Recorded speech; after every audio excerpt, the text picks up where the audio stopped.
સુરતમાં ગુરુવારે કેન્દ્રીય મંત્રી અને ગુજરાત ભાજપ અધ્યક્ષ સી.આર. પાટીલ દ્વારા જીએસટી સ્લેબમાં કરવામાં આવેલા તાજેતરના ફેરફાર અને સુરત સાથે સંબંધિત વિવિધ પ્રશ્નો અંગે પ્રેસ કોન્ફરન્સ યોજાઈ હતી। સુરતમાં કેન્દ્રીય મંત્રી અને ગુજરાત ભાજપ અધ્યક્ષ સી.આર. પાટીલ દ્વારા જીએસટી સ્લેબમાં કરવામાં આવેલા તાજેતરના ફેરફાર અને સુરત સાથે સંબંધિત વિવિધ પ્રશ્નો અંગે પ્રેસ કોન્ફરન્સ યોજાઈ હતી। પ્રેસ કોન્ફરન્સમાં પાટીલે જણાવ્યું હતું કે અગાઉના 8 વર્ષ દરમિયાન વિવિધ રાજ્યોમાં અલગ-અલગ ટેક્સ નીતિ અને પ્રવેશ કર હોવાને કારણે વેપારીઓને ભારે મુશ્કેલીનો સામનો કરવો પડતો હતો। વડાપ્રધાન નરેન્દ્ર મોદીની આગેવાનીમાં 2017માં જીએસટી અમલમાં આવ્યો અને દેશભરમાં એક સરખી કર વ્યવસ્થા અમલમાં મૂકી। તેઓએ કહ્યું કે જીએસટીને કારણે ટેક્સ ભરવાનું સરળ બન્યું છે, ઉદ્યોગો સ્પર્ધાત્મક બન્યા અને દેશમાં એક રોપી કર નીતિ અમલમાં આવી। 2017માં જ્યાં સુધી 66.5 લાખ કરદાતા હતા ત્યાં 2025માં સંખ્યા વધીને 1.51 કરોડ થઈ છે। સી.આર. પાટીલે ઉમેર્યું હતું કે દેશના 85% જેટલા એમએસએમઈ ઉદ્યોગોને જીએસટીથી સંતોષ વ્યક્ત કર્યો છે। સરકારની આવકમાં પણ નોંધપાત્ર વધારો થયો છે। જીવન જરૂરિયાતની ચીજ વસ્તુઓ પર ટેક્સ શૂન્ય રાખવામાં આવ્યો છે, જ્યારે લક્ઝરી ચીજ વસ્તુઓ પર 40% સુધી સ્પેશિયલ ટેક્સ લાગુ કરાયો છે। અત્યાર સુધીમાં 12% અને 18% જેટલા બે દરો હોવાથી લોકોને ટેક્સ ગણતરીમાં મુશ્કેલી પડતી હતી। હવે આ દરોને સરળ બનાવી અનેક ચીજ વસ્તુઓ પર ટેક્સનો દર ઘટાડવામાં આવ્યો છે, જેના કારણે જનતા માટે ચીજ વસ્તુઓ સસ્તી થશે। પટેલે ઉમેર્યું હતું કે વડાપ્રધાન નરેન્દ્ર મોદીએ 15 ઓગસ્ટે દેશને કહ્યું હતું કે દિવાળીની ભેટ રૂપે લોકો માટે રાહત આપીશું। હવે જીએસટીના સુધારા બાદ આ વચન પાળવામાં આવ્યું છે। આજની પ્રેસ વાર્તા માટે આપણી વચ્ચે ઉપસ્થિત સુરત શહેર ભારતીય જનતા પાર્ટીના પ્રમુખ શ્રી પરેશભાઈ પટેલ, રાજ્યમાં ગૃહ રાજ્યમંત્રી શ્રી હર્ષભાઈ સંઘવી, રાજ્ય સરકારમાં રાજ્યમંત્રી શ્રી મુકેશભાઈ પટેલ, સંસદમાં અમારા સાથી શ્રી મુકેશભાઈ, મહામંત્રી શ્રી કિશોરભાઈ, કાળુભાઈ, ધારાસભ્ય શ્રી સંગીતાબેન, જનકભાઈ બગદાણા, માજી ધારાસભ્ય શ્રી મનુભાઈ, સૌ કોર્પોરેશનના પદાધિકારીઓ, મિત્રો, ઘણા વર્ષથી છેલ્લા 8 વર્ષ પહેલા અલગ અલગ રાજ્યો અલગ અલગ રીતે કર અલગ અલગ દરથી વસૂલ કરતા હતા અને એના કારણે એક રાજ્યમાંથી બીજા રાજ્યમાં માલ મોકલનારને પણ ઘણી બધી તકલીફો પડતી હતી, અનેક સમસ્યાઓ પણ થતી હતી।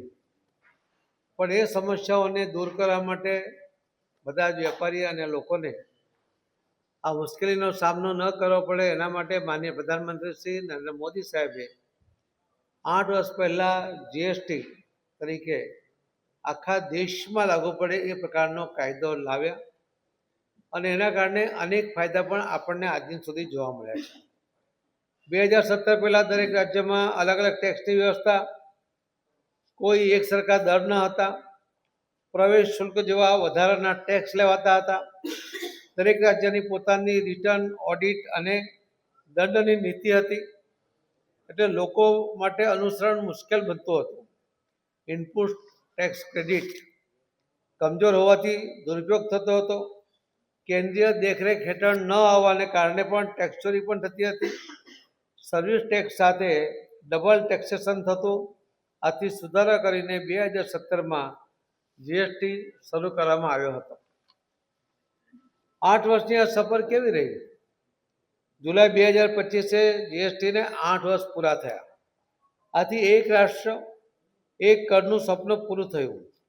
ભારત એક જ બજારમાં જોડાયું, રાજ્ય વચ્ચેનો વેપાર સરળ બન્યો અને અનેક પ્રકારના જે અલગ અલગ ટેક્સ હતા એ પણ ખતમ કરવામાં આવ્યા। એમાં પણ ઝીરો ટેક્સ કરવામાં આવ્યો અને અત્યંત લક્ઝરી કહી શકાય એવી જે વસ્તુઓ પર 40%નો એક સ્પેશિયલ પ્રકારનો દર રાખવામાં આવ્યો, પરંતુ 5%ને 12%, 18%ના બે દર કરવાને કારણે લોકોમાં જે મુશ્કેલીઓ પડતી હતી, અર્થઘટનમાં કોઈક લાભ લઈ જાય, બીજાને લાભ ન મળે અને માલ વેચવામાં તકલીફ પડે, એ પ્રકારની જે વ્યવસ્થા હતી, એટલે વેપારી પ્રામાણિકતાથી પોતાનો ટેક્સ ભરી શકે એટલા જ માટે આ કર માળખો તો ફેરફાર કર્યો, પરંતુ કરનો દર એ પણ ઘટાડવામાં આવ્યો છે. આ પહેલીવાર આપણે જોયું હશે કે સત્ર પછી માનનીય પ્રધાનમંત્રી નરેન્દ્ર મોદી સાહેબના સમય દરમિયાન એમને લોકહિત માટે, લોકોમાં વેપારીઓ પણ છે, વેપારીઓના હિત પણ લોકોનું હિત છે, એટલા માટે પણ જ્યારે પણ જરૂર પડી છે ત્યારે ઝડપી પગલાં લીધા છે, મક્કમતાથી પગલાં લીધા છે અને એના કારણે વેપાર પણ વધ્યો છે અને જે યુઝર્સ છે, જે લોકોને પોતાની જરૂરિયાતની વસ્તુઓ એ પણ સસ્તી મળી છે. આજે જ્યારે આ સ્થિતિ છે ત્યારે લોકો જે ઉદ્યોગકારો છે એ પોતે પણ પોતાના પ્રોડક્ટની ક્વોલિટી સુધારવા માટેનો પ્રયત્ન કરશે.